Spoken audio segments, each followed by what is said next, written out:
Amigo oyente, llegamos hoy al capítulo 2 de esta epístola del apóstol Pablo a los Efesios. En este capítulo se continúa en realidad el mismo pensamiento que teníamos en el capítulo 1.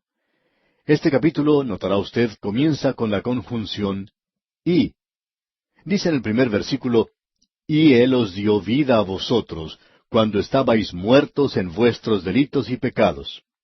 Ahora él está hablando aquí de ese tremendo poder que resucitó a Jesucristo de entre los muertos.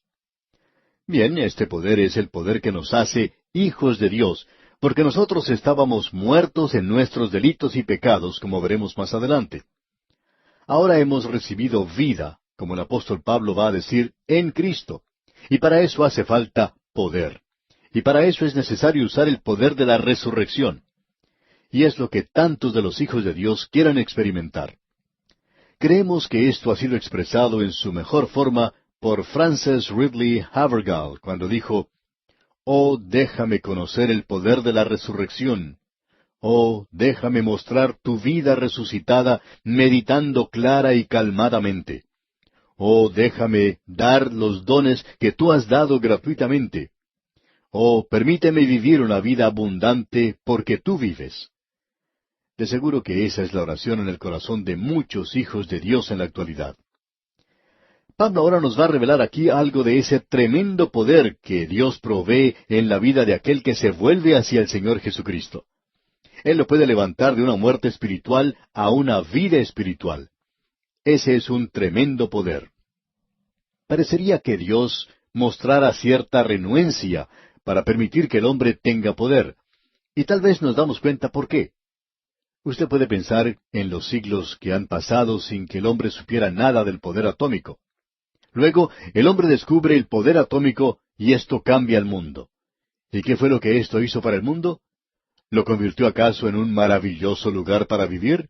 No, amigo oyente, lo convirtió en un lugar terrible para vivir, porque el hombre tiene en el día de hoy el poder de destruir al mundo, y ese poder se encuentra en ese pequeño átomo. El hombre es un ser peligroso en el presente. Creo que estamos viviendo como el avestruz, con nuestra cabeza escondida en la arena, como si estuviéramos diciéndonos que ninguna nación se atrevería a soltar tal poder en el presente. Pero, amigo oyente, hay muchos hombres que se encuentran en posiciones de poder en la actualidad, y si ellos pensaran que podrían salirse con la suya, no vacilarían en usar ese poder mañana mismo. En realidad, creemos que ellos hasta lo utilizarían en el día de hoy. Así es que, el hombre es muy peligroso con la utilización del poder físico. Puede que sea por eso que Dios es renuente en permitir que el hombre utilice otra clase de poder. Pero podemos ver que aquí se demuestra ese poder. Este capítulo que tenemos ante nosotros tratará en realidad con otro tema. En el capítulo anterior, el primer capítulo de la epístola a los Efesios, la iglesia se presentó como el cuerpo de Cristo en el mundo hoy. Y ese cuerpo es la forma, la manera en que usted se expresa.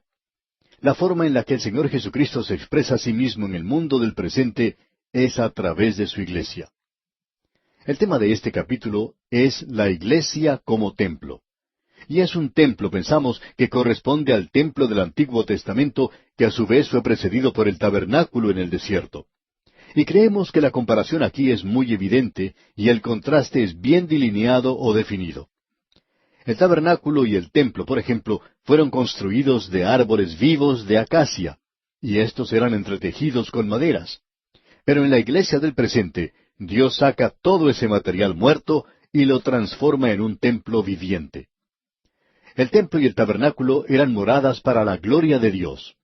Ahora la iglesia es la morada para la persona del Espíritu Santo en el presente. El tabernáculo y el templo eran para la realización de un rito y para la repetición del sacrificio por el pecado. La iglesia es edificada sobre un sacrificio, el de Cristo en el pasado histórico, y ese es un sacrificio que no se vuelve a repetir. Eso es lo que nos dice el escritor de la epístola a los Hebreos. Allá en el capítulo 9 de esa epístola, versículos 25 y 26 dice, y no para ofrecerse muchas veces, como entra el sumo sacerdote en el lugar santísimo cada año con sangre ajena. De otra manera, le hubiera sido necesario padecer muchas veces desde el principio del mundo. Pero ahora, en la consumación de los siglos, se presentó una vez y para siempre por el sacrificio de sí mismo para quitar de en medio el pecado. Ya no hay ningún rito en la iglesia. Como templo es algo funcional. El Espíritu Santo se mueve a través de piedras, rocas vivientes. Ahora no hay ningún rito en la iglesia. No estamos de acuerdo con aquellos que opinan que la iglesia ha recibido un rito. Pensamos en la actualidad que hemos tenido un servicio si comenzamos con la doxología y luego tenemos un cántico, luego cantamos el himno tal y cual, todas las estrofas por supuesto, luego nos sentamos y leemos las Sagradas Escrituras. Eso quiere decir que ya hemos tenido un servicio. Lo único que quiere decir esto es que hemos pasado por un rito, y la iglesia no tiene ningún rito. Ahora alguien quizá nos diga, ¿entonces no debemos hacer eso? Bueno, la verdad es que no sabemos cómo se puede hacer de otra forma. Pero lo que queremos señalar es lo siguiente, que el simplemente pedir las mismas cosas, repetir las mismas palabras, ha llegado a perder todo su significado para muchas personas hoy.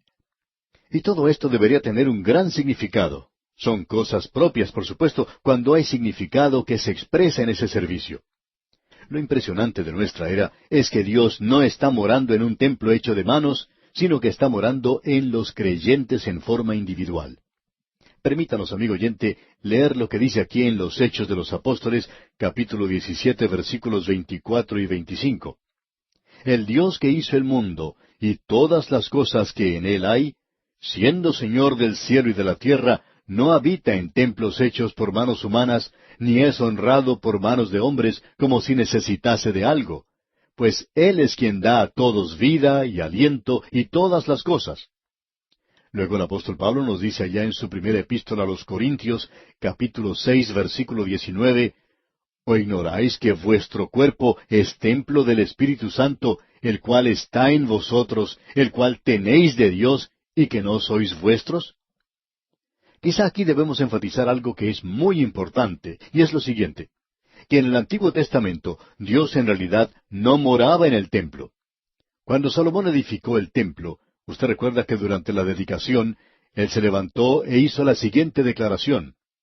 He aquí que los cielos de los cielos, no te pueden contener, cuanto menos esta casa que yo he edificado.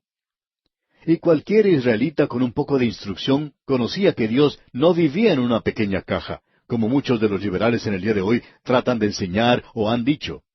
Cierto hombre, dando una disertación en una universidad hace varios años ya, dijo que los israelitas tenían un punto de vista primitivo en cuanto a Dios, que Él podía morar en una caja pequeña. Nos hubiera gustado que ese hombre no hubiera tenido un punto de vista primitivo de la Biblia, porque si él simplemente la hubiera leído, se hubiera dado cuenta que en el Antiguo Testamento no creían que Dios pudiera vivir en una caja pequeña. Y Dios nunca vivió en una casa aquí en esta tierra. Allí es donde Él se encontraba con los hijos de Israel, y en esa casa se tenía cierto rito, tenían sus sacrificios.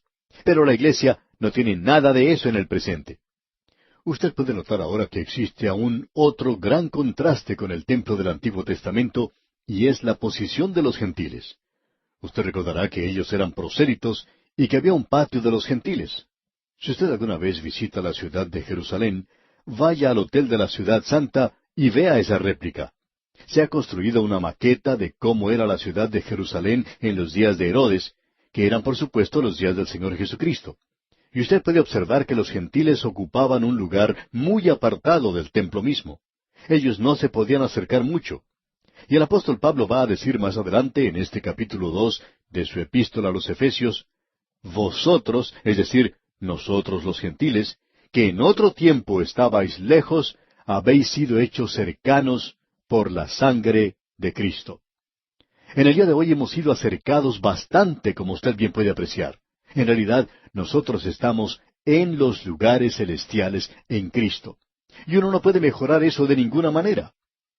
Esto que hemos estado mencionando nos da ciertos antecedentes para poder comprender mejor este capítulo que comenzamos hoy.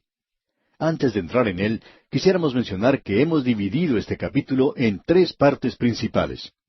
Tenemos ahora a la iglesia como un templo, y en primer lugar tenemos los materiales para la construcción. Esos son los 10 primeros versículos.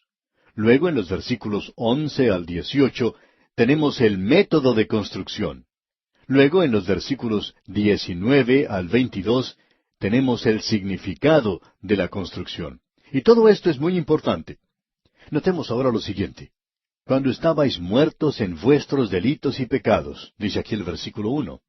Ahora alguien quizá nos diga, un momento, usted ha dejado de lado el principio de este versículo que dice, y Él os dio vida a vosotros.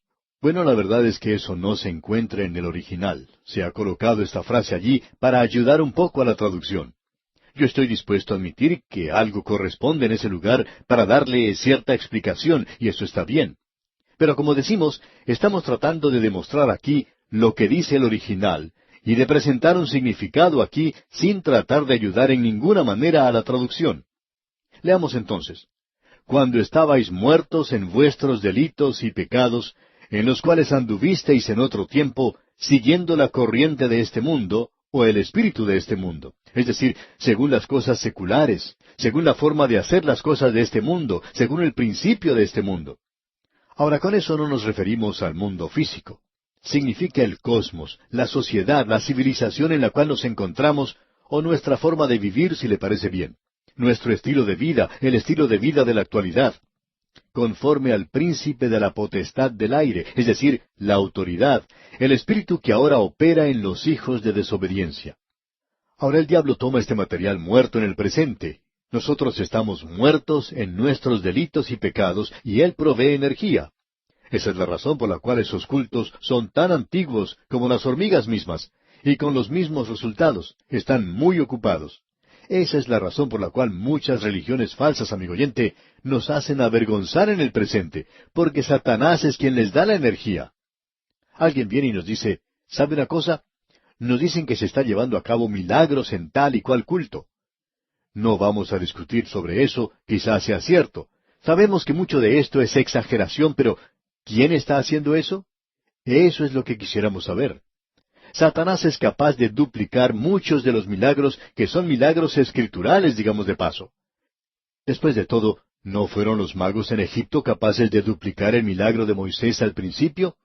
Pero llegó un día cuando ellos ya no lo pudieron hacer, por supuesto. Cuando uno se acerca al reino del nuevo nacimiento, cuando se comienza a acercar más a Dios, entonces podemos ver que Satanás no tiene ningún poder allí.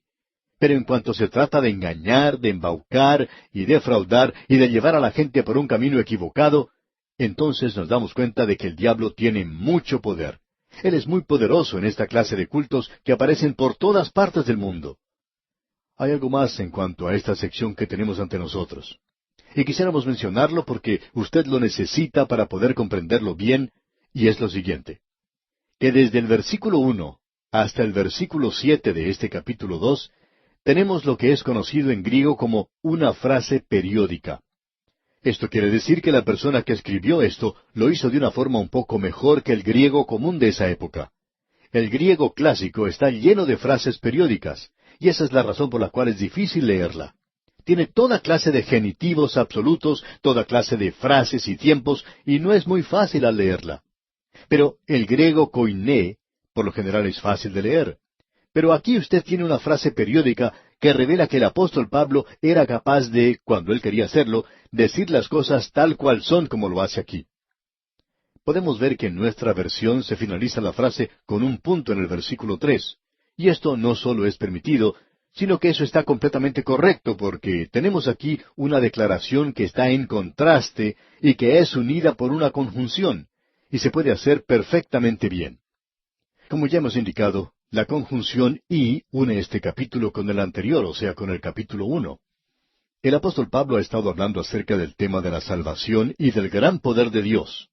Pablo ha tomado ese tema de la grandeza del poder de Dios en el versículo 19 del capítulo 1, y este es el poder que da vida a los pecadores muertos. Cuando estabais muertos, dice.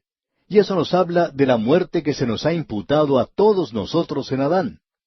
El apóstol Pablo lo menciona en su epístola a los Romanos capítulo 5 versículo 12, donde dice, Por tanto, como el pecado entró en el mundo por un hombre, y por el pecado la muerte, así la muerte pasó a todos los hombres, por cuanto todos pecaron. Por cuanto todos pecaron. ¿Cómo? En el primer hombre. El pecado de Adán hace de mí un hijo del Adán caído, y yo tengo la misma naturaleza que él tenía, la cual es una naturaleza caída. Yo no tengo ninguna capacidad ni inclinación hacia Dios. Yo estaba muerto en delitos y pecados. El autor de estos estudios bíblicos, el Dr. J. Vernon McGee, nos contó acerca de su conversión y él opinó que eso fue en realidad un milagro. Él dijo, mi padre tenía principios morales elevados y era conocido como un hombre honesto, pero él no era un creyente. En realidad, él era antagónico en cuanto a la iglesia. Él nunca pasó por la puerta de una iglesia. Pero él hizo que yo asistiera a la escuela dominical cuando era muchacho, aunque siempre argumenté en cuanto a eso. Luego mi padre murió cuando yo tenía 14 años, y me encontré a la deriva en este mundo. Huí de mi hogar hacia la ciudad de Detroit, en el estado de Michigan, en los Estados Unidos, para escapar a toda clase de autoridad.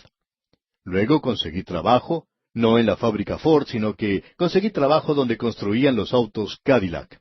Y el Dr. McGee señaló, quizá usted se ha preguntado, ¿por qué el Cadillac es un automóvil tan bueno? Y yo le puedo decir por qué.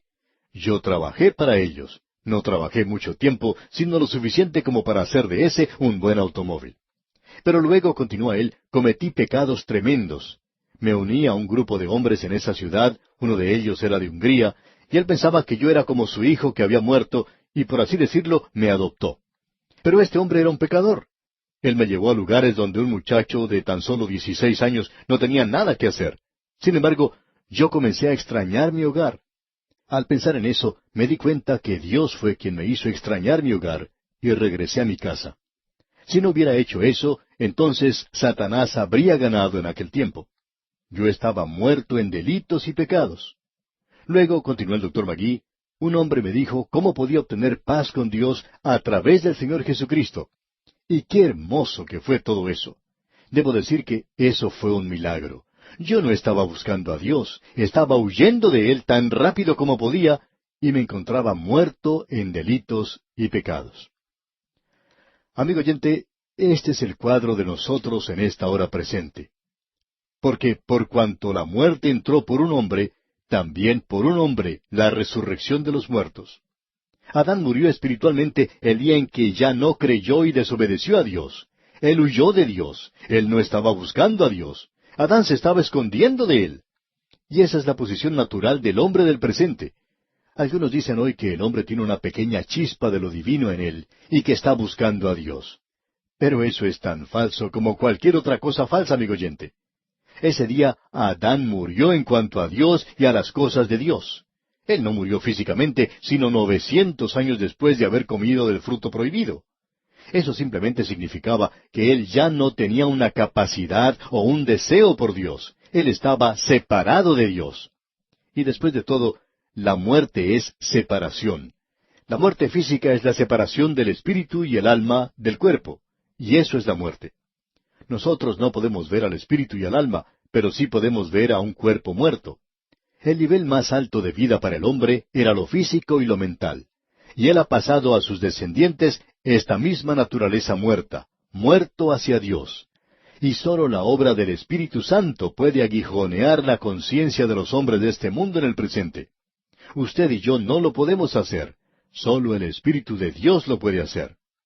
El Dr. McGee contaba de una experiencia personal lo siguiente, que él tuvo el privilegio de ser pastor de una gran iglesia en la ciudad de Los Ángeles, en California, en los Estados Unidos, y le tocó seguir en el púlpito a hombres de gran estatura espiritual. El fundador de esa iglesia fue el Dr. R. A. Torrey. Así que él siguió allí a hombres grandes. Dijo él que quería realizar una obra honrosa, pero que eso fuera para la gloria de Dios. Y cada vez que él se dirigía al púlpito para predicar, le decía a Dios, «Oh Dios, yo reconozco que hoy necesito de tu ayuda para hablar a estas personas. Parecería como si estuviera hablando a un cementerio. Hay aquí muchos que están muertos en delitos y pecados». Pero luego decía, «Oh Dios, yo tengo poder si el Espíritu de Dios actúa». Por tanto, el Espíritu de Dios solamente puede hablar de tal manera que los hombres que están muertos puedan oír. Gracias a Dios, amigo oyente, que el Espíritu Santo habla como lo hace mediante este programa radial y que hombres muertos son capaces hoy de oír. El Señor Jesucristo dijo que cuando el Espíritu de Dios viniera, convencería al mundo de pecado, de justicia y de juicio. Usted y yo vivimos hoy en un gran cementerio en este mundo. Los hombres están muertos. Se le preguntó a un hombre en cierta ocasión, ¿qué es un cementerio? Y respondió, un cementerio es donde viven los muertos. Y ese es el lugar donde vivimos nosotros hoy. Hace algún tiempo un juez estaba presentando un discurso, el cual había titulado Millones de personas que viven hoy no morirán nunca. Y después de esto llegó a la misma ciudad un gran predicador que dio un discurso al cual tituló Hay millones que están viviendo hoy que ya han muerto. Y sabe una cosa, amigo oyente, este predicador estaba más en lo cierto de lo que estaba el juez. Porque hay millones que ya han muerto. Lo interesante es que hay millones hoy, podríamos decir billones, muertos en delitos y pecados. Y ese es el cuadro que habla de nosotros hoy al estar muertos en delitos y pecados.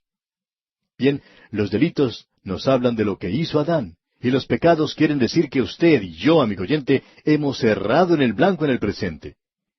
¡Qué cuadro de la humanidad en el día de hoy! Y aquí nos detenemos por hoy porque nuestro tiempo ha concluido.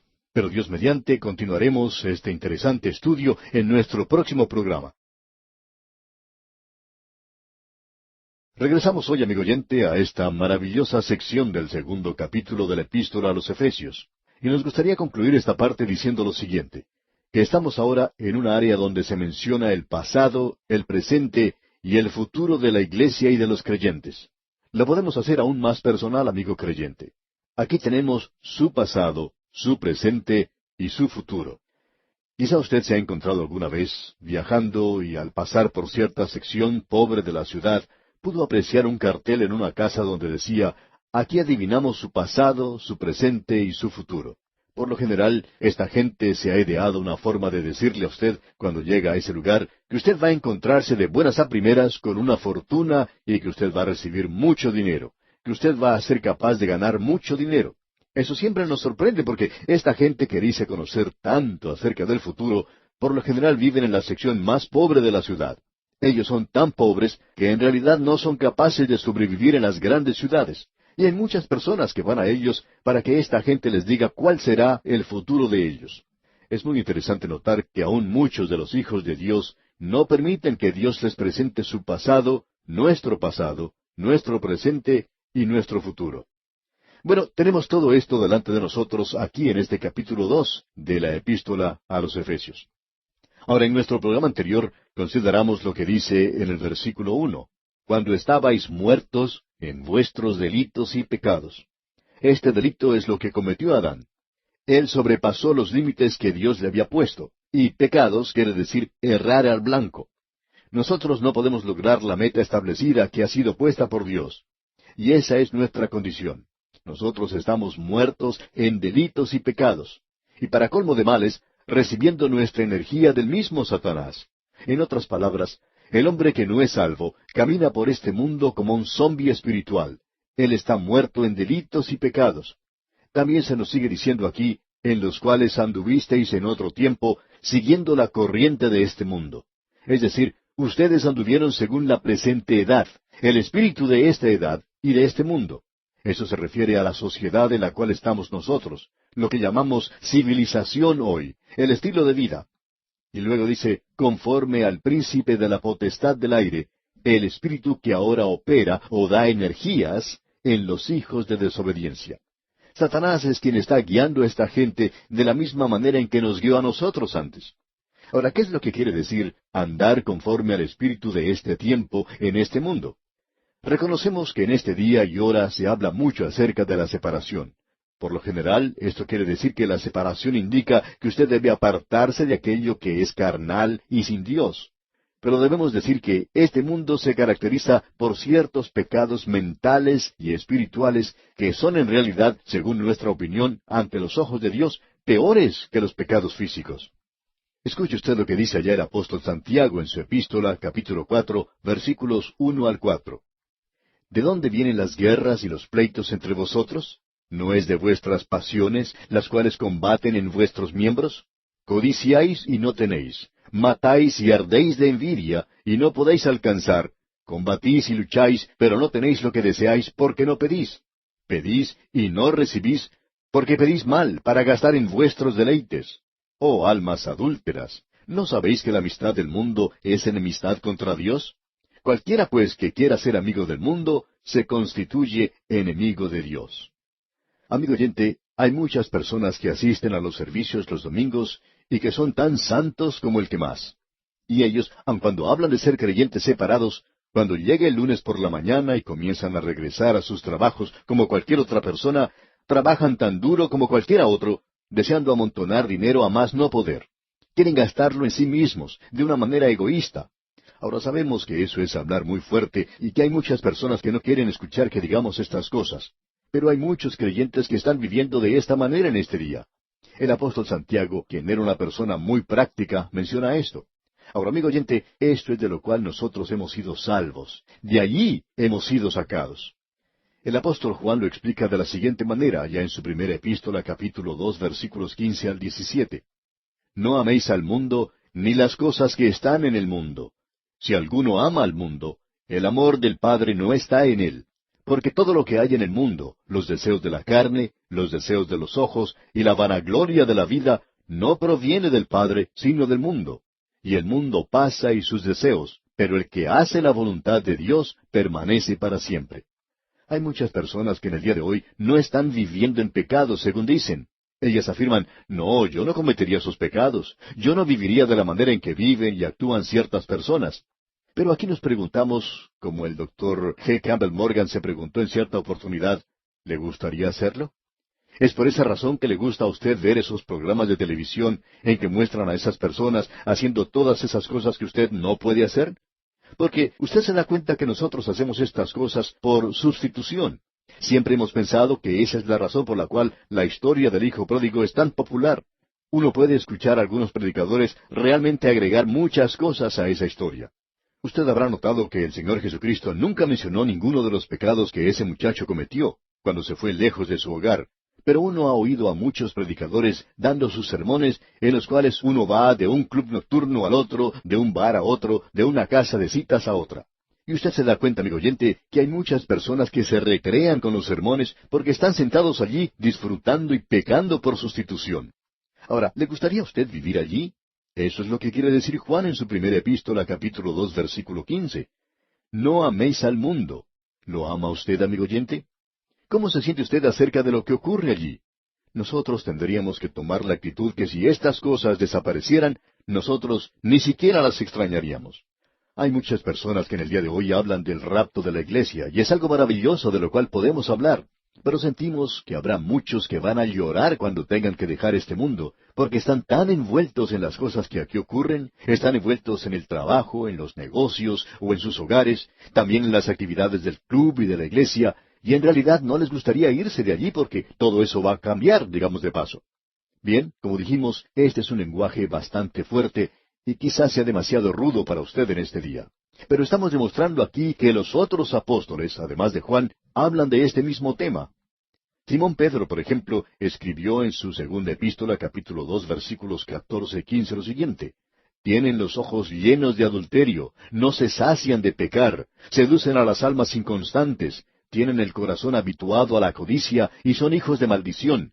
Han dejado el camino recto y se han extraviado siguiendo el camino de Balaam, hijo de Beor, el cual amó el premio de la maldad. Ese es un cuadro del mundo perdido, amigo oyente. ¿Pertenece usted, hijo de Dios, a este cuadro en alguna forma u otra? Bueno, quizá hemos dicho suficiente en cuanto a esto. Ahora en Efesios estuvimos leyendo, conforme al príncipe de la potestad del aire, el espíritu que ahora opera en los hijos de desobediencia. No se puede servir a Dios y a Mamón, o como dice al final del versículo 24 del Evangelio según San Mateo capítulo 6, no podéis servir a Dios y a las riquezas. Usted debe elegir, amigo oyente, a quién va a servir. Y si usted va a servir a Dios, no quiere decir que usted simplemente no va a los cines o que no utiliza maquillaje, y espero que usted no me entienda mal en cuanto a esto. No estoy de acuerdo con esa clase de separación. Pero eso es lo que se escucha por todas partes, que usted no hace esto o aquello, y que usted no se une con esta o aquella clase de personas porque son liberales y todo eso. Eso no es separación. Es absurdo el hablar de esa manera. Y luego usted mismo tiene los ojos llenos de amargura, de odio y de egoísmo. Amigo oyente, Esos son pecados muy graves, podemos decir de paso. Bueno, mejor sería que sigamos adelante porque si no lo hacemos vamos a perder a toda la audiencia en este día. En el versículo 3 de este capítulo 2 de la Epístola a los Efesios leemos, entre los cuales también todos nosotros vivimos en otro tiempo en los deseos de nuestra carne, haciendo la voluntad de la carne y de los pensamientos, y éramos por naturaleza hijos de ira, lo mismo que los demás. Usted nota que el apóstol Pablo dice aquí nosotros. Él se incluye a sí mismo, utilizando la primera persona en un pronombre plural que él adopta en este momento. O sea que él se coloca a sí mismo junto con esta gente. Y usted y yo necesitamos hacer eso. Leamos este versículo 3 una vez más. Entre los cuales también todos nosotros vivimos en otro tiempo en los deseos de nuestra carne, haciendo la voluntad de la carne y de los pensamientos, y éramos por naturaleza hijos de ira, lo mismo que los demás. Hay cristianos hoy que viven simplemente para la naturaleza carnal, y de esa misma manera es como está viviendo el hombre del mundo en el presente, visitado y motivado por una filosofía sin Dios y controlado por principios satánicos. En cierta ocasión, un pastor fue a visitar a un amigo suyo, que era un hombre de negocios, y estuvo en su hogar, muy lindo por cierto. Y este hombre le contó al pastor acerca de sus hijos. También le habló acerca de sus negocios, acerca de los honores que él había recibido, pero nunca hizo referencia a su relación con el Señor Jesucristo. Y amigo oyente, hay algo malo con esta clase de vida, el vivir de esa manera, el tener un estilo de vida que incluye de todo en el mundo, pero deja al Señor Jesucristo fuera de ella. A esta clase de gente el apóstol Pablo le dice allá en su epístola a los Romanos, capítulo 1, versículo 18, porque la ira de Dios se revela desde el cielo contra toda impiedad e injusticia de los hombres que detienen con injusticia la verdad. Usted ha notado que eso se refiere al pasado. Pero escuche lo que sucede después. Leamos el versículo 4 de este capítulo 2 de la carta de Pablo a los Efesios. Pero Dios, que es rico en misericordia, por su gran amor con que nos amó. Esa pequeña preposición, pero, es tan importante, amigo oyente.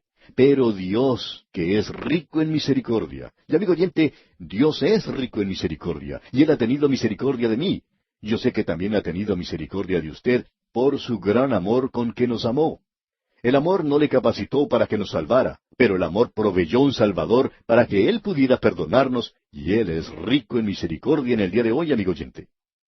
Ahora el versículo 5 de este capítulo 2 de la Epístola a los Efesios dice, aun estando nosotros muertos en pecado, nos dio vida juntamente con Cristo. Por gracia sois salvos. Él nos ha dado vida juntamente con Cristo. Y los dos versículos siguientes, los versículos 6 y 7 dicen, y juntamente con Él nos resucitó, y asimismo nos hizo entrar en los lugares celestiales con Cristo Jesús, para mostrar en los siglos venideros las abundantes riquezas de su gracia en su bondad para con nosotros en Cristo Jesús. Esas dos palabras al comienzo del versículo 4, pero Dios, demuestran un contraste radical de lo que ha ocurrido antes del versículo 4. Y esos tres primeros versículos de este capítulo eran tan negros y sin esperanza que resultan terribles. El hombre es un fracaso completo, es incapaz de salvarse a sí mismo. Y Dios entra a esta escena de muerte con su misericordia. Él no llega aquí con muy poco o demasiado tarde. Él tiene en excedente, porque un Dios infinito es rico de una manera infinita en su misericordia. Él tiene lo que el hombre necesita. Él tiene lo que usted necesita, amigo oyente. Lo único que se requiere es que el hombre crea en Él. Y Él hace esto por su gracia. Una mujer de uno de los barrios pobres de la ciudad de Londres fue llevada con un grupo de personas a unas vacaciones en el océano. Ahora ella nunca había visto el océano antes, y cuando lo observó se puso a llorar. Los que estaban con ella pensaron que era algo raro que ella se pusiera a llorar cuando ellos habían provisto para ella esta hermosa vacación. Así es que le preguntaron, ¿por qué estás llorando? Ella señaló el océano y dijo, esto es lo único que he visto, de lo cual hay sobreabundancia. Y amigo oyente, hay sobreabundancia de la misericordia de Dios. Él tiene océanos de misericordia, porque, ¿qué es lo que hace Dios? Él nos salva por su gracia. Permítanos ilustrar esto con un ejemplo. ¿Qué es lo que quiere decir el ser salvo por la gracia de Dios? Nosotros estábamos muertos en delitos y pecados, incapaces de salvarnos a nosotros mismos. Dios entra en esta escena y por gracia Él nos busca. Él no encuentra nada bueno en nosotros. Tiene que encontrarlo en sí mismo. Cuando Dios bajó a librar a Israel, No hizo eso porque ellos fueran gente hermosa y buena que le estaban sirviendo a Él. Ellos no eran así. Ellos eran gente de dura cerviz, lo dijo Él mismo. Eran idólatras. Estaban adorando a un becerro de oro que ellos mismos habían hecho en el desierto. Él dijo, he escuchado su clamor. ¿Por qué despertó eso interés en Él? Porque Él los amó. Y amigo oyente, Él le ama a usted y me ama a mí. Él nos ama a todos nosotros. Pero Él no nos salva por amor. Él nos salva por su gracia. Ahora alguien quizá pregunte, ¿cómo hace Él eso? Para aclarar esto quisiéramos contar algo que mencionó el doctor Magee, el autor de estos estudios bíblicos. Contaba él que por muchos años había tenido una clase bíblica en el sur de California, en los Estados Unidos. Había allí un grupo de la Cruzada Estudiantil para Cristo que estaba laborando en las playas cerca del condado de San Diego, y ellos habían guiado a muchos jóvenes a los pies de Cristo. Pues bien, algunos de estos jóvenes pertenecían a esos grupos rebeldes e indisciplinados. Pero dice el doctor Magee que él se dio cuenta que muchos de ellos eran personas genuinas y que llegó a la conclusión que no debía juzgar al hombre por su vestimenta. Se dice que nunca debemos juzgar a los hombres, a las personas, por sus vestidos o su apariencia. Y estos jóvenes, según informó la persona que estaba a cargo del grupo, escuchaban regularmente el programa radial a través de la Biblia en inglés. También utilizaban las cintas y los libros escritos por el doctor Magee, pero él no estaba enterado de eso. Ahora, cuando el doctor Magee fue a esa clase bíblica que él enseñaba, encontró sentados en las primeras filas a un grupo de esos jóvenes. Él dice que algunos de ellos estaban vestidos de una forma bastante diferente. Los varones tenían el cabello largo y todas las cosas que están asociadas con un grupo así. El doctor Magee dice que eso le sorprendió al principio, pero que él notó que ellos tenían sus Biblias y sus libros de apuntes, y que algunos tenían una vida espiritual que en muchos casos uno no encuentra ni aún en las mismas iglesias del día de hoy. Y estos jóvenes estaban demostrando una vida real. Bien, al final de la clase, uno de los jóvenes se acercó al doctor Magee para hacerle una pregunta. Este joven tenía escrito palabras por todas partes en su ropa. Tenía un sombrero bastante cómico y en el sombrero él había escrito las palabras amor, amor, amor. También en su chaqueta él había escrito estas mismas palabras, amor, amor, amor. Hasta tenía escrita la palabra amor en sus pantalones y sus zapatos. Y el doctor Magee le preguntó, ¿por qué tienes escrita esa palabra amor por todas partes? Ah, respondió el joven, Dios es amor. El doctor Magee le dijo que él estaba de acuerdo con eso, que nada podía ser más cierto que eso, que Dios es amor. Y luego el joven dijo, Dios nos salva por su amor. Y a esto el doctor Magee le respondió que él no estaba de acuerdo con esa afirmación. Dios no nos salva por su amor, le dijo. Y le pidió al joven que le diera un versículo donde dijera eso. El joven se puso a pensar, se rascó la cabeza por un minuto o dos, y luego dijo, no me puedo acordar de ese versículo ahora mismo. A lo cual el doctor Magee le contestó, cuando lo encuentres, dime dónde está, porque nunca lo he podido encontrar tampoco. A lo cual el joven respondió, bien, si Dios no nos salva por su amor, ¿cómo es que nos salva entonces? El doctor Magee le replicó que le gustaba esa pregunta porque la Biblia dice, porque por gracia sois salvos por medio de la fe, y esto no de vosotros, pues es don de Dios, no por obras, para que nadie se gloríe. Dios nos salva por gracia, y este joven quería saber cuál era la diferencia. El doctor Magee le explicó que la diferencia es sencillamente la siguiente. Dios sí le ama, no pierda eso de vista, Dios nos ama, pero Dios, simplemente basándose en el amor, no puede abrir una puerta en la parte de atrás del cielo y hacernos entrar en la oscuridad de la noche. No puede derribar las barreras del cielo en el frente y permitirnos entrar por la puerta principal, porque Él no es solo un Dios de amor. En primer lugar, Él es un Dios de luz. Él es el soberano recto de este universo. Es justo, Él es santo y Él es bueno. Y todo esto nos revela una cosa, que Dios no puede hacer las cosas que son malas, aquello que está mal de acuerdo a sus propios niveles. Dios no nos puede salvar por amor. El amor lo tenía Él atado. Él podía amar sin poder salvar. Y continúa el doctor Magee diciéndole a este joven que el versículo que él pensaba que el joven le iba a citar era el de Juan 3:16, donde dice, porque de tal manera amó Dios al mundo, que ha dado a su Hijo unigénito, para que todo aquel que en Él cree no se pierda, mas tenga vida eterna. Observemos lo que dice este versículo, le dijo el doctor Magee. Porque de tal manera amó Dios al mundo que ¿salvó? No, eso no es lo que dice. De tal manera amó Dios al mundo que ha dado a su Hijo unigénito. Como tú puedes ver, Dios no podía salvar al mundo por amor, porque Él continúa diciendo, para que todo aquel que en Él cree no se pierda. Tú y yo vamos a perdernos. Somos pecadores perdidos y Dios aún nos ama, pero el amor de Dios no nos puede hacer entrar al cielo. Dios tuvo que proveer una salvación y Él pagó el castigo por nuestros pecados. Hasta aquí la experiencia que contó el doctor Magee. Ahora, Dios puede extender su mano a un mundo perdido y decirle, ahora, si creen en mi Hijo, porque Él murió por ustedes, si ustedes se acercan a mí en base a eso, entonces yo los puedo salvar. Ahora, Dios no nos salva por medio de su amor, Dios nos salva por su gracia. Y hablando honradamente, amigo oyente, creemos que eso es mucho más maravilloso. Hoy yo puedo perder el favor, caer en desgracia por algo que haya hecho mal. Y eso podía ocurrir con mis padres a causa del pecado. Pero yo nunca puedo caer en desgracia con Dios. Puedo perder mi comunión. Si yo peco, eso quebranta la comunión que tenemos. El Espíritu de Dios es afligido. Pero si yo regreso a Él y le confieso mi pecado, Él es fiel y justo para perdonar mis pecados y limpiarme de toda maldad. Si decimos que tenemos comunión con Él y andamos en tinieblas, mentimos y no practicamos la verdad. Pero si nosotros andamos en luz, tenemos comunión unos con otros. ¿Y qué es lo que sucede? Si yo ando en la luz de la palabra de Dios y veo que no alcanzo el objetivo, la sangre de Jesucristo, el Hijo de Dios, continúa limpiándome de todo pecado. ¿Por qué? Porque Dios lo va a hacer por gracia. ¿Y qué podemos decir acerca de la gracia? Bueno, Él es rico en gracia y en misericordia. Él extiende su misericordia hacia usted, amigo oyente, en el día de hoy. Dios extiende sus brazos hacia un mundo perdido y dice, si vienes a mí por mi camino, y de paso digamos que este es su universo, y Él está haciendo las cosas a su manera, quizá usted tenga una mejor manera de hacerlo, pero resulta que usted no tiene un universo. En cambio, Él sí lo tiene. Esto es de Él. Él es quien establece las reglas y usted tiene que acercarse a Él siguiendo lo que Él ha establecido. Él le ama. Usted no puede evitar que Él le ame, pero eso no está basado en lo que usted puede hacer. Usted no puede evitar que el sol continúe brillando, pero usted puede salir, apartarse de los rayos del sol.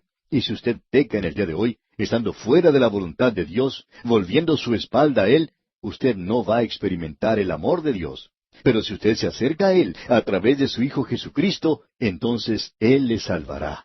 Dios es rico en misericordia. Ese es el estado presente del creyente. ¿Y cuál es ese? Bien, Él no solo nos levantó de un cementerio espiritual, sino que nos ha dado vida y nos ha sentado con Cristo hoy en los lugares celestiales.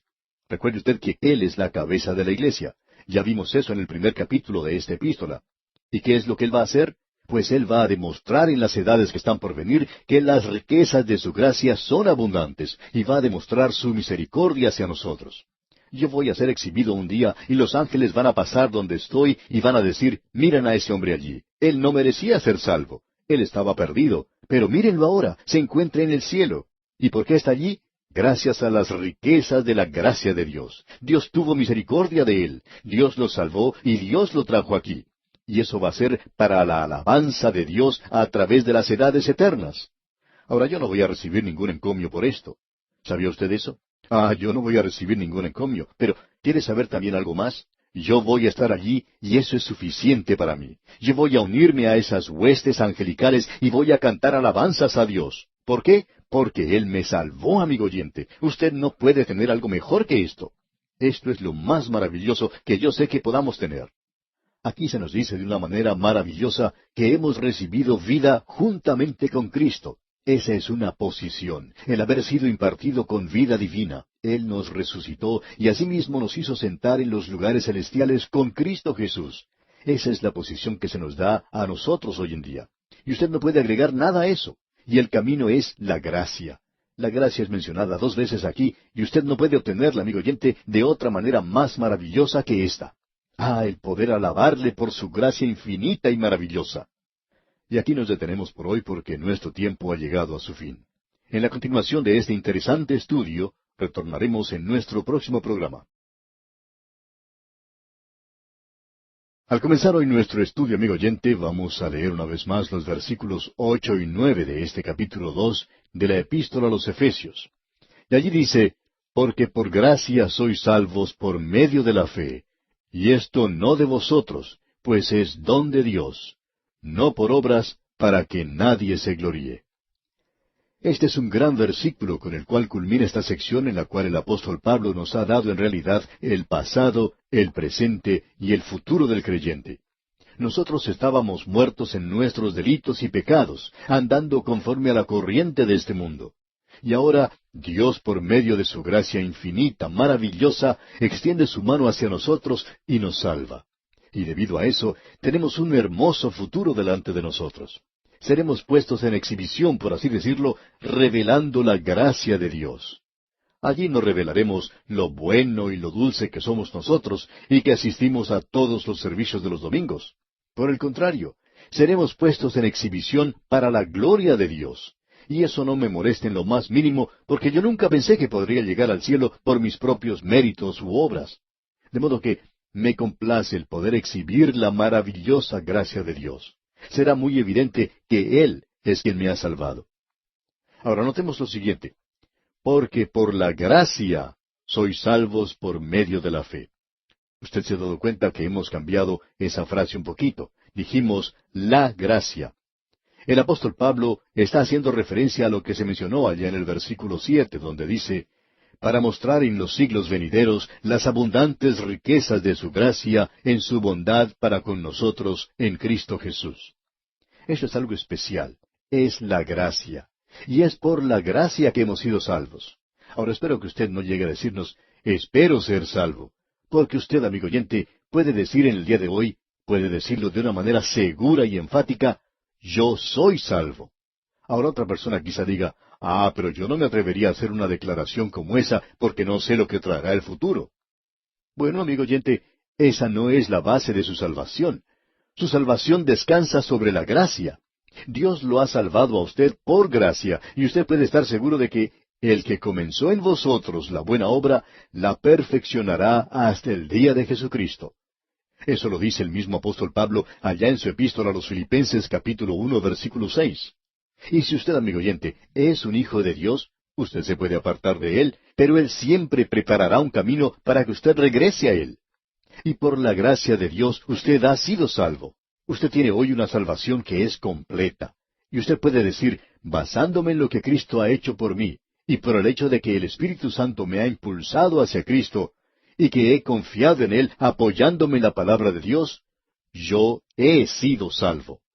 Y no es algo por lo cual nosotros decimos, espero ser salvo, o trataré de lograr esa salvación, sino que es una salvación por la cual uno puede decir con toda certeza, por la gracia yo he sido salvo, por medio de la fe, y esto no de vosotros, continúa el versículo, pues es don de Dios, no por obras, para que nadie se gloríe. Y el versículo 10 continúa el pensamiento, porque somos hechura suya, poiema es la palabra en el griego, creados en Cristo Jesús para buenas obras, las cuales Dios preparó de antemano para que anduviésemos en ellas.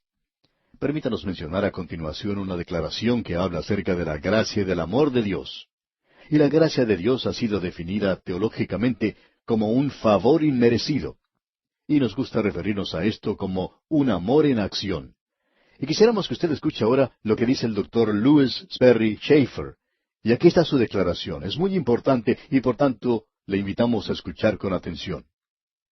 Dice él, existe una diferencia bien delineada entre el amor compasivo de Dios por los pecadores y su gracia que ahora se les ofrece por medio del Señor Jesucristo.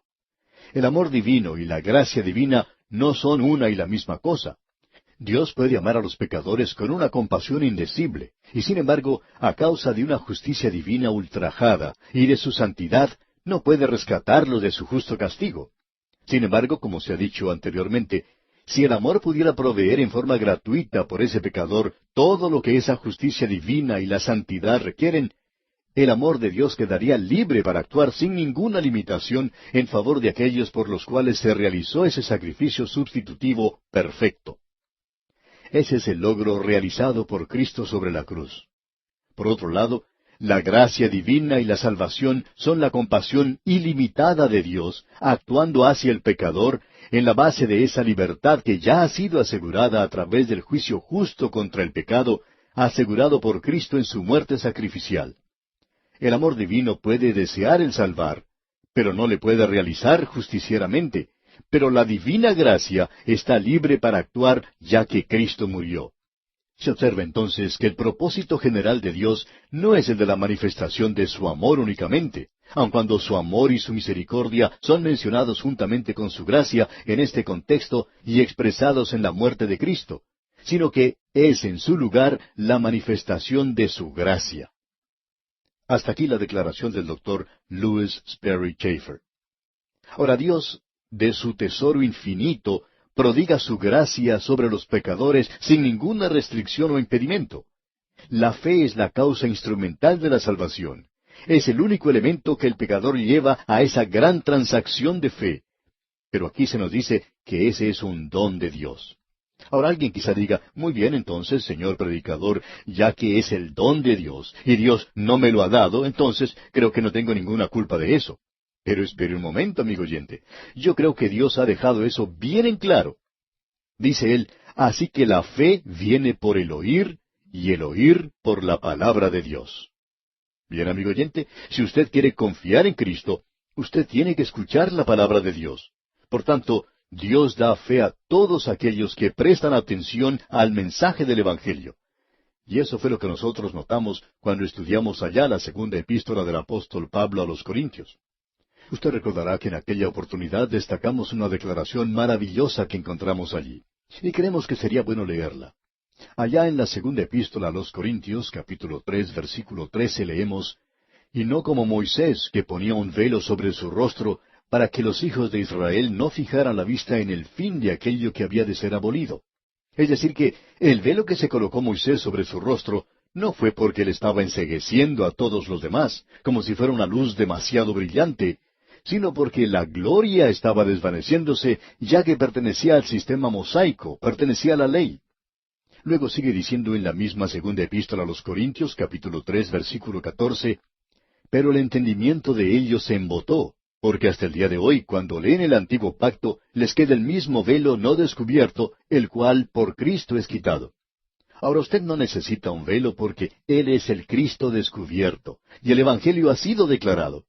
Pero se nos sigue diciendo en el mismo pasaje de la segunda epístola a los Corintios, capítulo 3, versículos 15 y 16 ahora, «Y aún hasta el día de hoy, cuando se lee a Moisés, el velo está puesto sobre el corazón de ellos, pero cuando se conviertan al Señor, el velo se quitará».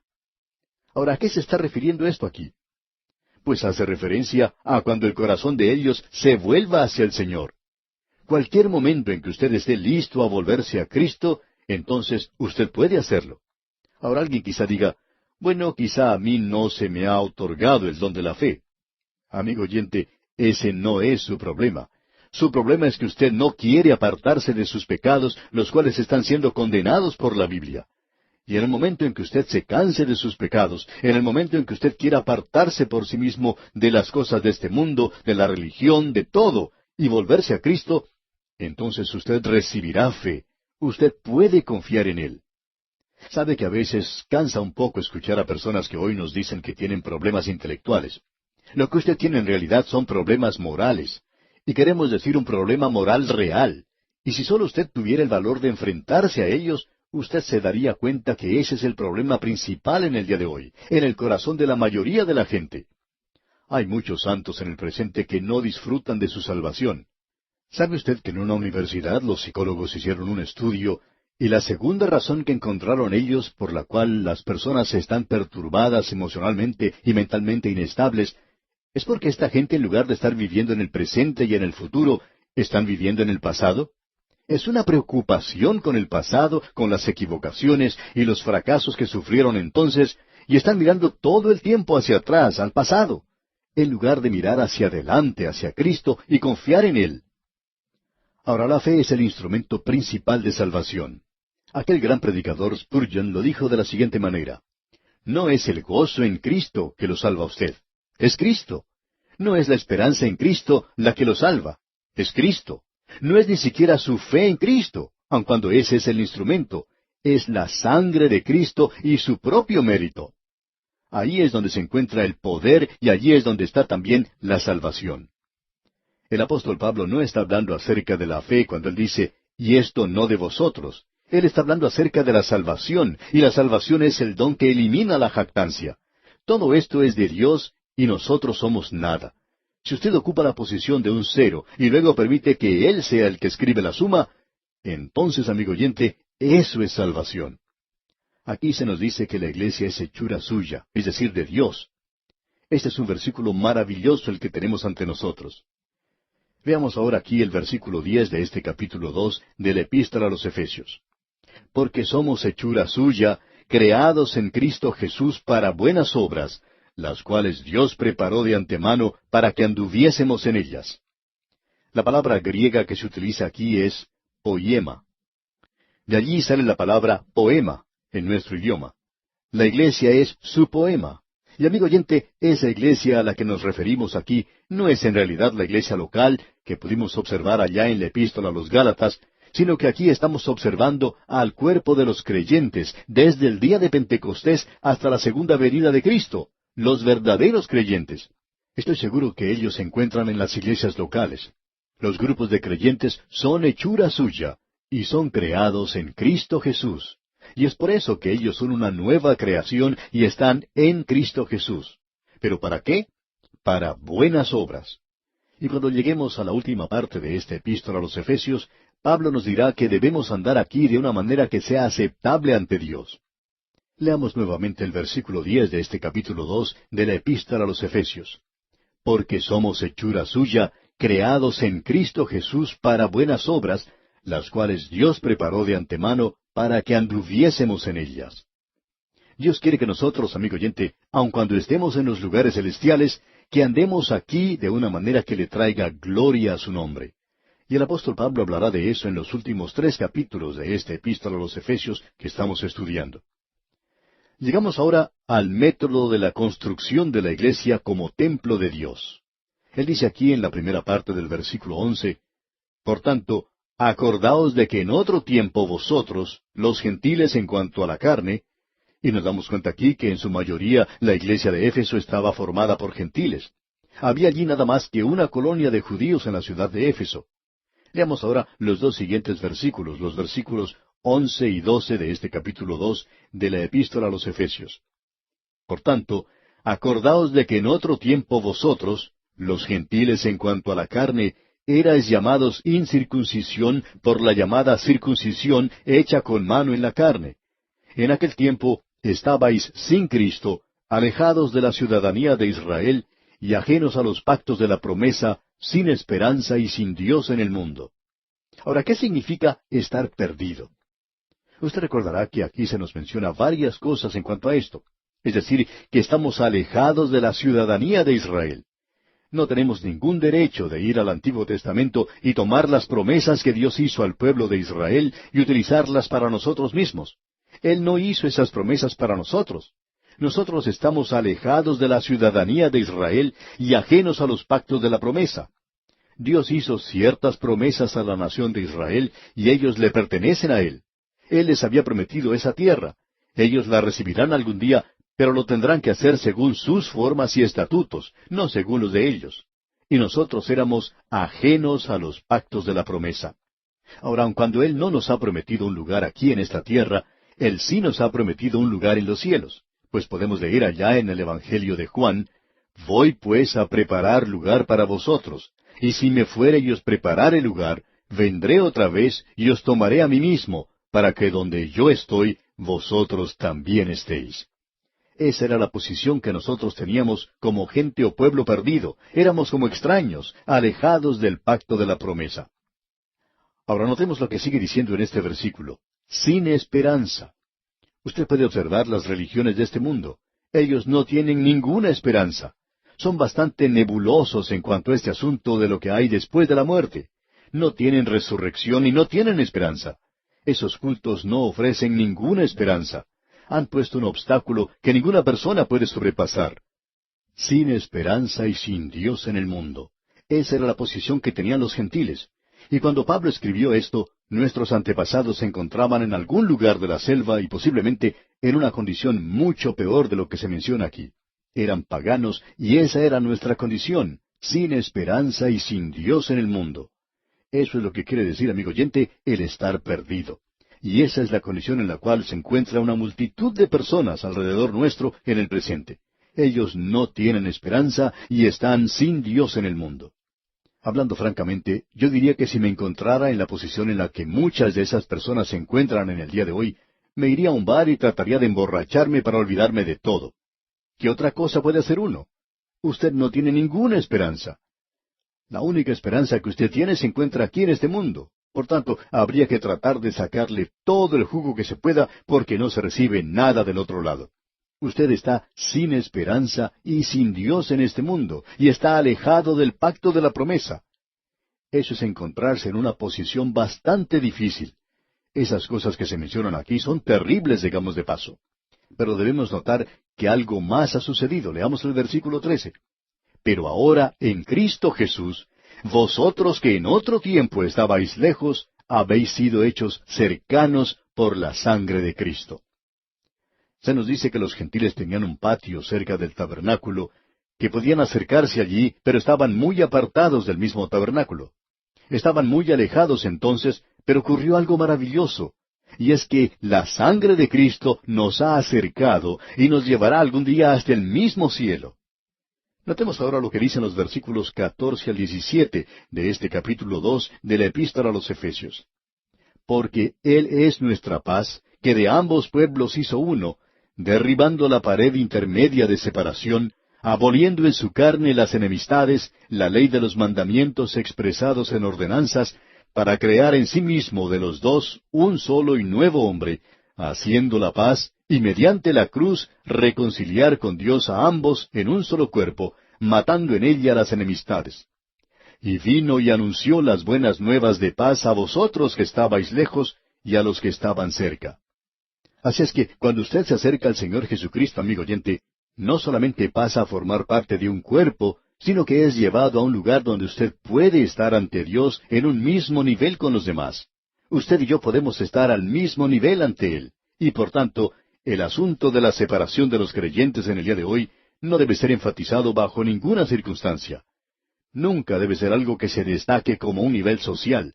Nunca debe ocupar una base como esa, porque todos hemos sido hechos uno en Cristo. No interesa quién sea usted. Si usted es un creyente en Cristo, usted y yo vamos a estar juntos por toda la eternidad. Y yo no sé por qué no podríamos hablarnos de vez en cuando en este mundo. Deberíamos hacerlo. De modo que tengamos en cuenta esto. Y aquí, amigo oyente, vamos a detenernos por hoy. Continuaremos, Dios mediante, en nuestro próximo programa.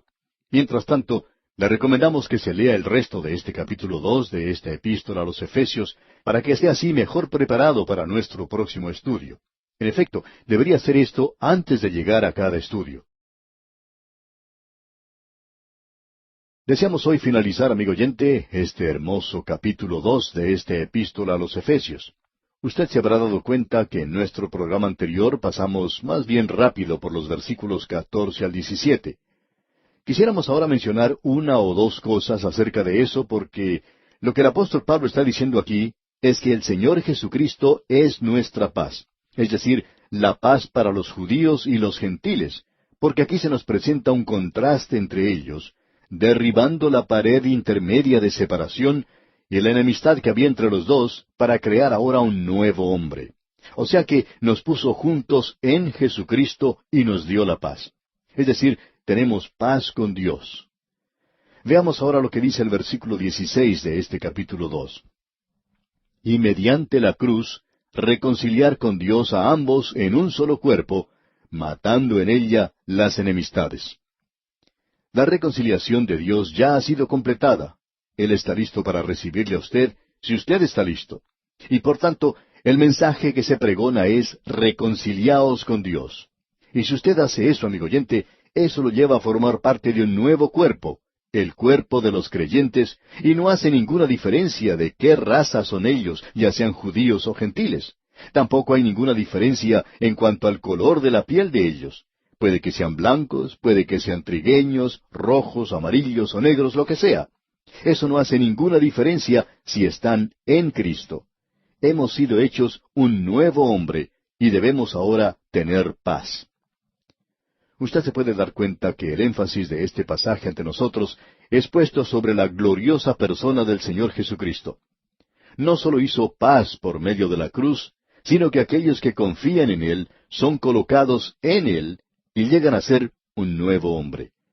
Y el contraste, por supuesto, como ya hemos indicado, se encuentra entre el judío y el gentil. Dios fue quien hizo originalmente una diferencia al separar a los judíos de las demás naciones. Esa diferencia los llevó a ellos a tener cierto orgullo espiritual de parte de los judíos, por supuesto, y por tanto hubo odio entre el gentil y el judío. Cuando un judío y un gentil son colocados en Cristo, hay paz, no solamente debido a la nueva posición, sino a causa de que algo nuevo ha entrado a existir. El apóstol Pablo identifica esto como al hombre nuevo en Cristo. Somos algo nuevo.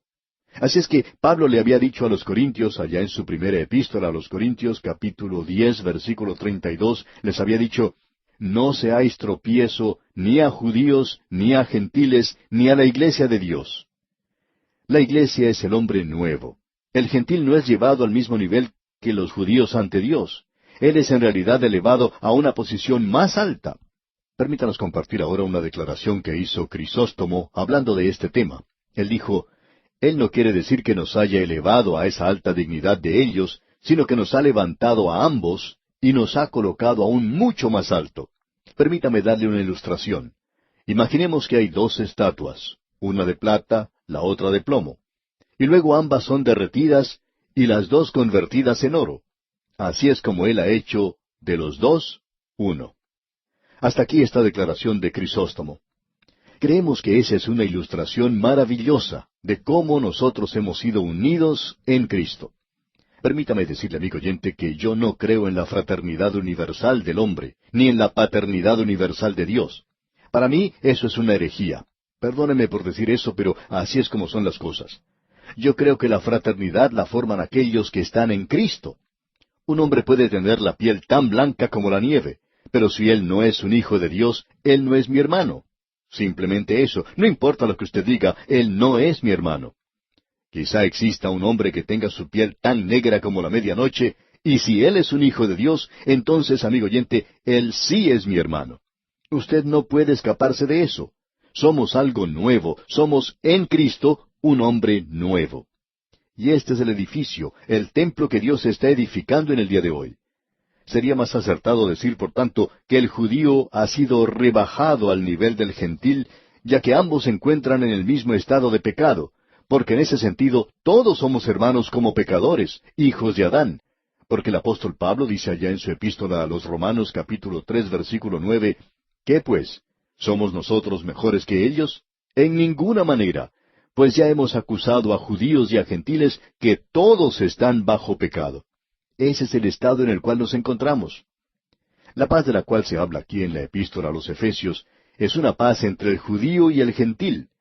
Cuando el judío y el gentil se acercan a la cruz como pecadores, son hechos una nueva creación, un nuevo hombre, el cuerpo de Cristo, el templo del Espíritu Santo. En el Antiguo Testamento, el templo que había seguido al tabernáculo de Moisés estaba señalado por divisiones. Existía 3 entradas a 3 departamentos: el patio de afuera, el lugar santo y el lugar santísimo. Luego había otras divisiones apartadas para los sacerdotes, Israel, las mujeres y los gentiles. Ahora Cristo, por medio de su muerte, quitó el velo y Él se convirtió en el camino, o sea, el patio de afuera. La verdad, el lugar santo, y la vida, el lugar santísimo. Así es que uno pasa a través de Cristo y llega directamente a Dios. Y aquellos que se acercan a Él son quitados de su pequeño departamento y colocados en Cristo, el nuevo templo, donde no existe ningún departamento ni separación. La cruz disuelve todas las barreras y el Evangelio es predicado a los gentiles, aquellos que están lejos, y los judíos, los que están cerca. ¡Qué hermoso cuadro el que tenemos ante nosotros! Veamos ahora lo que dice aquí el versículo 18 de este capítulo 2 de la epístola a los Efesios. Porque por medio de Él, los unos y los otros, tenemos entrada por un mismo espíritu al Padre. Me pregunto yo si usted se ha dado cuenta de este pequeño versículo aquí. Es un gran versículo. Es como un pequeño átomo. Aquí encontramos a la Trinidad. Notemos lo que dice. Porque por medio de Él, o sea, Cristo, los unos y los otros tenemos entrada por un mismo espíritu, y este aquí es el Espíritu Santo, al Padre, y ese es Dios el Padre. Usted puede ver que el judío y el gentil ante la cruz no solo se ven en un mismo nivel como pecadores, sino que a través de Cristo ambos tienen acceso similar a Dios, lo cual es un privilegio glorioso para cualquier ser humano. Y esa es una de las cosas de las que Pablo hace referencia ya en el capítulo 5 de su epístola a los Romanos, que los beneficios son la justificación por medio de la fe. Nosotros tenemos acceso a Dios por medio de Jesucristo, y eso es hermoso. Yo no creo que uno pueda entrar a la presencia de Dios de una manera descarada, pero es un privilegio real y verdadero el que tenemos nosotros de poder tener acceso por medio de Jesucristo al Padre. No me interesa conocer quién es el creyente más humilde. Él tiene tanto derecho de llegar allí como el más ilustrado, o el más rico, o como el presidente de cualquier nación. Usted, amigo oyente, tiene el mismo derecho. Y esa es la razón por la cual hemos solicitado a la gente que ore por nosotros, y en particular por este estudio bíblico que siga siendo de inspiración a cuantos lo escuchan.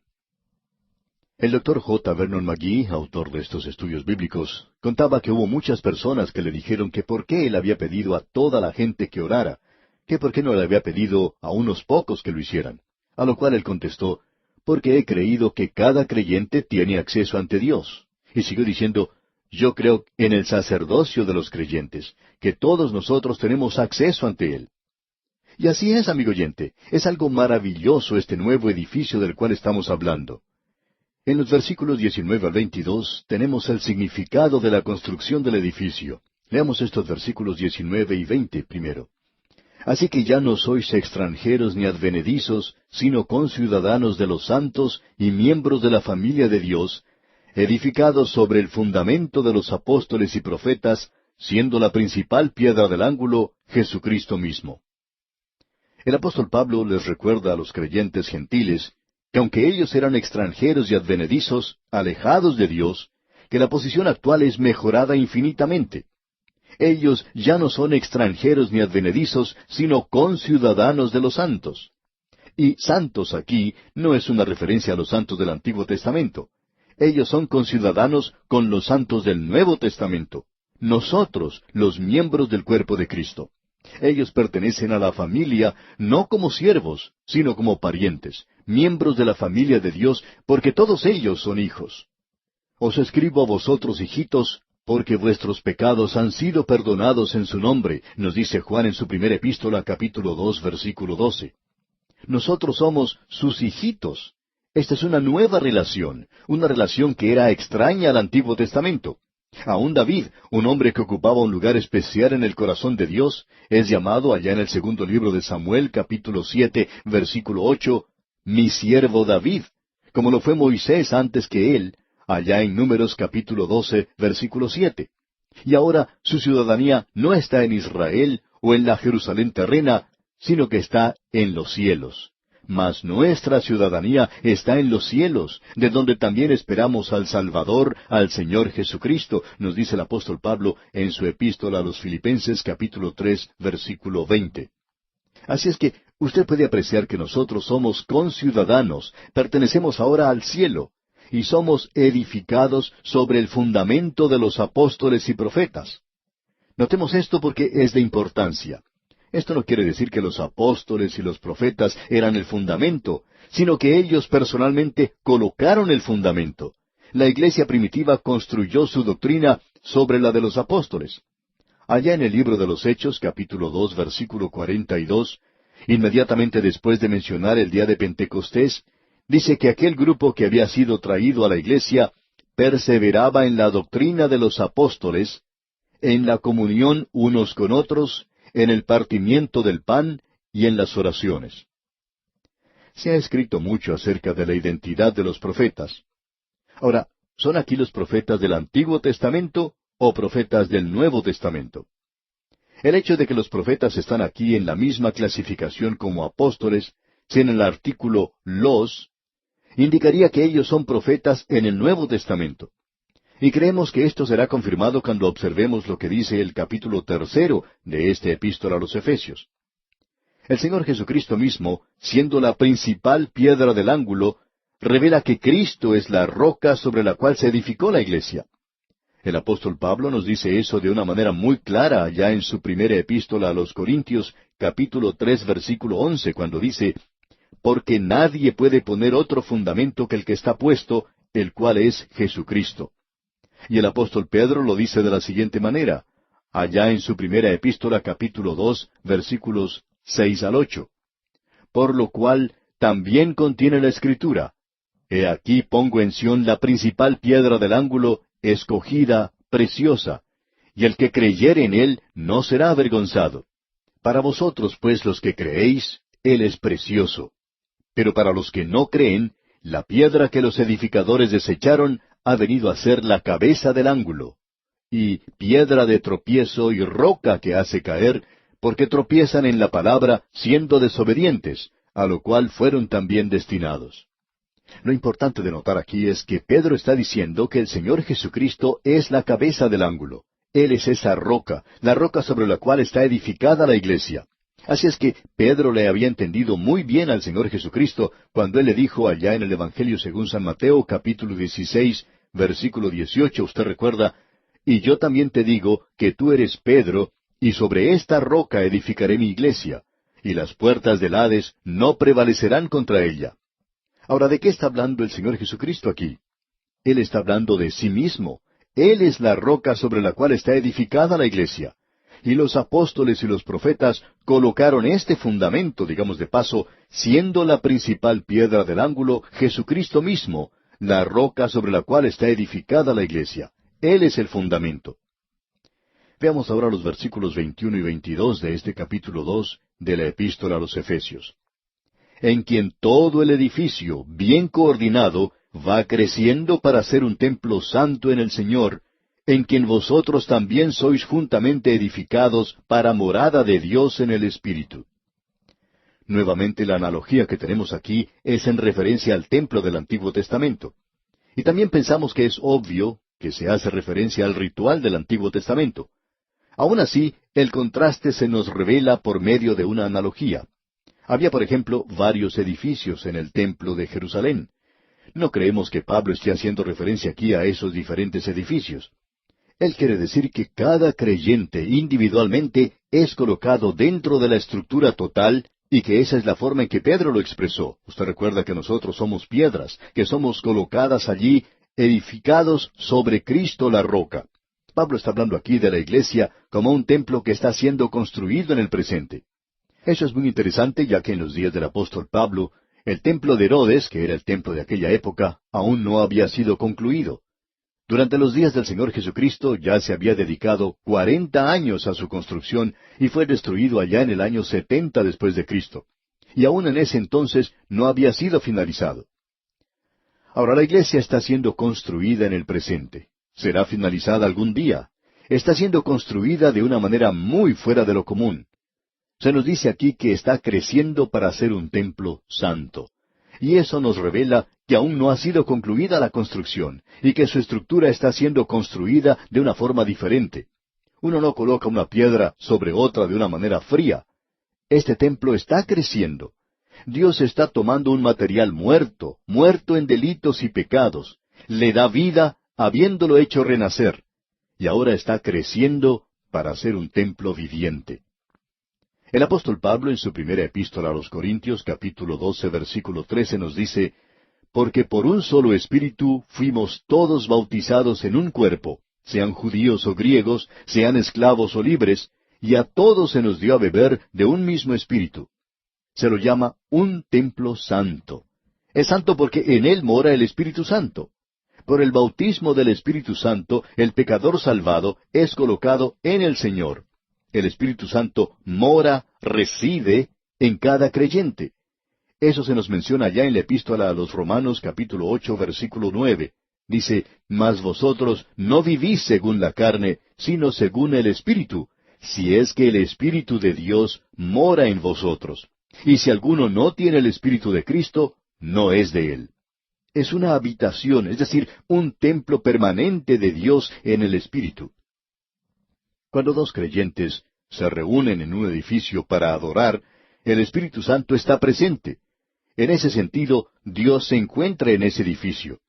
Pero cuando cada creyente se aleja de ese edificio, queda vacío.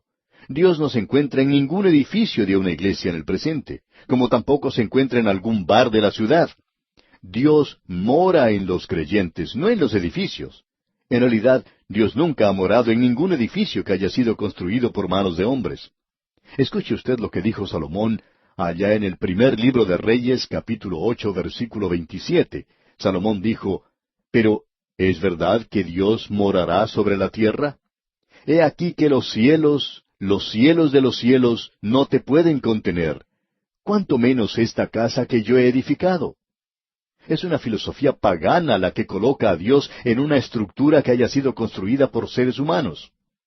El propósito de la iglesia como templo es de revelar la presencia y la gloria de Dios sobre la tierra. Cuando los creyentes se reúnen en una iglesia, se debe hacer la impresión sobre el mundo, aun en esta nuestra era, que Dios se encuentra en su templo santo. El mundo debería sentir que Dios puede ser hallado en un servicio de la iglesia. Pero yo me pregunto, ¿puede Él estar allí hoy? Siento mucho si pareciera que estuviera criticando en este momento, pero, amigo oyente, el mundo no está seguro hoy si Dios se está reuniendo con la gente en este día. Estoy seguro de que habrá muchos más presentes si supieran por seguro que Dios estaría allí. Y entramos ahora al capítulo 3, y aquí vemos a la iglesia como un misterio. Este es el último capítulo en el cual vemos el lado doctrinal. En el siguiente capítulo vamos a ver el lado práctico de esta epístola. Pero ahora la iglesia es un misterio. En los primeros 4 versículos tenemos la explicación de este misterio. Los versículos 5 al 13 nos dan la definición del misterio. Luego tenemos la segunda oración del apóstol Pablo en los versículos 14 al 21. Una oración por plenitud interior y conocimiento. Quisiéramos decir en los pocos minutos que nos quedan algunas palabras de introducción al capítulo 3. ¿Qué queremos expresar cuando decimos que la iglesia es un misterio? Hay un gran malentendido en cuanto a esto. 2 puntos de vista que están extremadamente opuestos en nuestros días, y estos 2 puntos de vista son en realidad un misterio para mí también. Pero no era la intención del apóstol Pablo que eso resultara en esa clase de misterio. Esa palabra misterio no tiene ningún parecido, digamos de paso, al significado moderno que nosotros le damos a esa palabra. Aquí no se está hablando de una novela de misterio. En su lugar se trata de algo que antes no había sido revelado, pero que ahora sí se ha manifestado. En este caso es la iglesia que no ha sido revelada en el Antiguo Testamento, y es únicamente una revelación en el Nuevo Testamento. Moffat ha traducido esta palabra misterio como secreto divino, y Weymouth usa la palabra verdad. Me gusta la expresión secreto divino. Un secreto divino es algo que Dios no había revelado hasta cierto punto. Ahora Él lo va a revelar. Bueno, ya hemos cubierto este terreno cuando observamos esta misma palabra allá en el capítulo 1 de esta epístola a los Efesios. Dijimos, pues, que había 2 grupos extremadamente opuestos. Uno de esos grupos ignora la declaración del apóstol Pablo de que la iglesia no es una revelación del Antiguo Testamento. Esta gente trata a la iglesia como la continuación de Israel en el Antiguo Testamento, y ellos se apropian de todas las promesas que Dios le había hecho a Israel. El doctor Ironside tuvo en su poder una Biblia en la que se leía en los libros de los profetas del Antiguo Testamento algunos capítulos con la siguiente inscripción: bendiciones para la iglesia. Y era algo para Israel.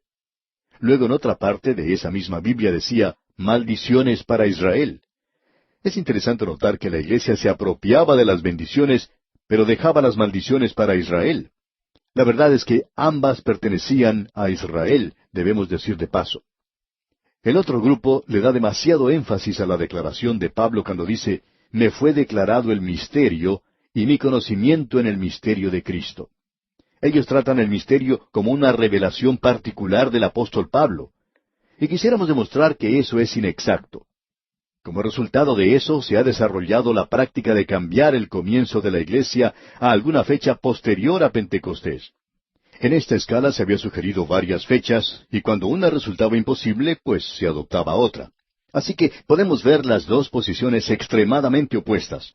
Y nosotros creemos que es algo que es muy maravilloso aquí, y lo veremos Dios mediante en nuestro próximo programa.